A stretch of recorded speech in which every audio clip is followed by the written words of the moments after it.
Ações da Itaúsa e do Banco Itaú. Estamos diante de uma retomada dos dividendos? Esse é o tema do vídeo de hoje, mas antes de começar, dá um like, se você não é inscrito no canal, inscreva-se e ative as notificações. E vamos lá, né, pessoal? Essas duas ações, Itaú e Itaúsa, né? Então, Banco Itaú e a holding Itaúsa sempre foram sinônimos de bons pagadores de dividendos. Entretanto, nos últimos tempos, acabaram virando até meme na internet depois de pagar dividendos extremamente baixos, né? Então a gente olha aqui essa tabela aqui dos últimos 2 anos, o mensal próximo a 1,5 centavo, né? Tanto em 2020 quanto 2021.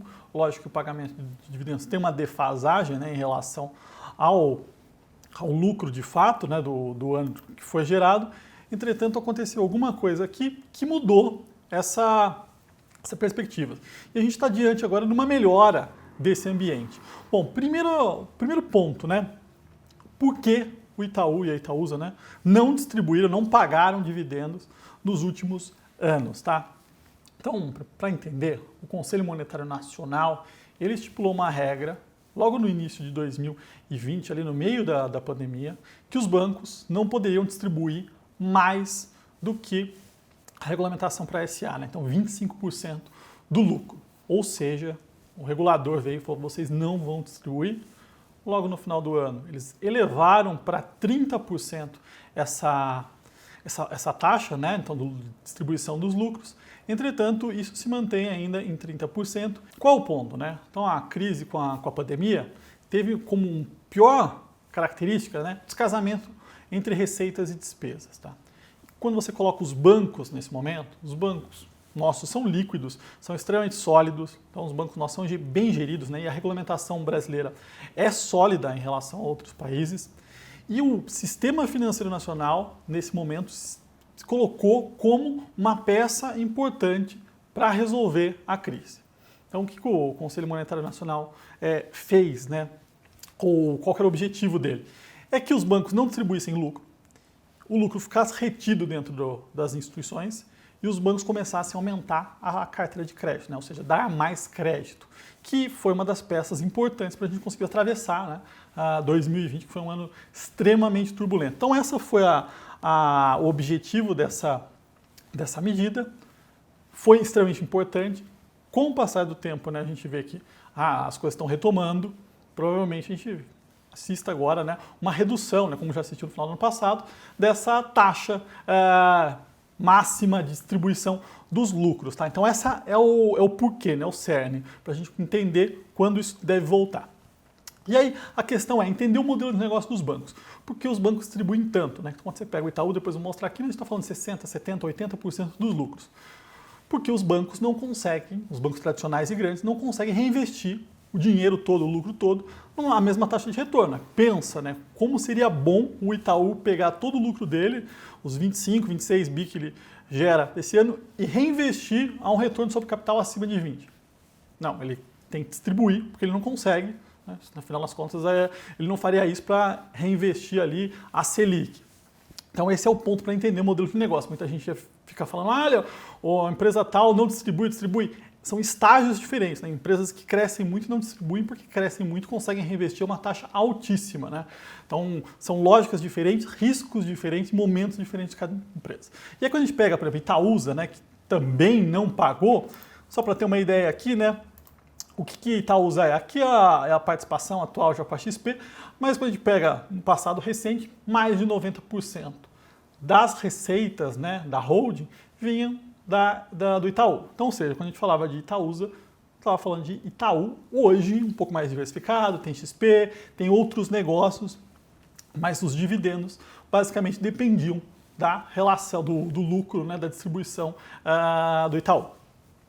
Então vamos olhar um pouquinho aqui, né, como isso vem acontecendo nos últimos anos, a distribuição de lucro. Peguei aqui o lucro do Itaú, né, o quanto ele gerou e o quanto ele distribuiu. Então, ele vem distribuindo um percentual grande, né? A gente olha aqui, ele vem gerando por volta de 25 bi de lucro, distribuiu aqui em 2017, 17, 2018, 22, 2019, quase 19 bi, em 2020 teve uma porradinha no lucro, caiu para 18, distribuiu só 4,5, Tá? Então a questão não é que o banco deixou de gerar lucros, por isso ele não distribuiu, mas sim foi impedido por uma medida legal, né? Por uma questão econômica aí de retomada, algo mais amplo, de não distribuir. Tá? Então é isso que os investidores têm que entender. Não que mudou o case ou a visão do Itaú, ou o Itaú não gera mais lucro e por isso ele não distribui, não. Tem nada a ver com isso, tá, pessoal? Vou inclusive fazer um exercício aqui, estressar qual seria o dividend yield normalizado se não tivesse essa regra, tá? Então a gente pega aqui dos últimos anos, né, pagando 2,70, 2,30, 1,90 e 40 centavos. E aqui, o que eu peguei, né? A distribuição do lucro versus o lucro, né, o percentual. Então, de 17 para cá, ele distribuiu 70, né, quase 71, 87%, 66%, ano passado 24,3%. Ou seja, ele não deixou de distribuir, como eu falei aqui algumas vezes, né? Porque ele não gerou ou porque ele mudou, mas sim por uma questão regulatória, tá, pessoal? E aí o que a gente pode fazer aqui? Pensando nessa média de distribuição nos últimos anos, que foi próxima a 74%, como que a gente poderia calcular, né? Calcular qual seria o dividend yield do Itaú se ele tivesse mantido essa taxa de distribuição. Lógico que não é um exercício, mas só para vocês entenderem. Coloquei nessa tabela aqui, né, o lucro de 2020, né, um pouco mais de 18 bi, 2021, então primeiro semestre, né, quase 13 bi, e o estimado aqui de quase 26 bi para 2021, tá? E o que nós temos aqui? Colocando essa distribuição de 74%, nós teríamos um dividendo aqui em 2020 de 1,41 centavos. Então, R$ 1,41. E 2021, um dividendo de 1,96. Então, quando a gente olha para a média, não está fora, né? Pelo contrário, está muito próximo aí do que o Itaú tem distribuído nos últimos anos.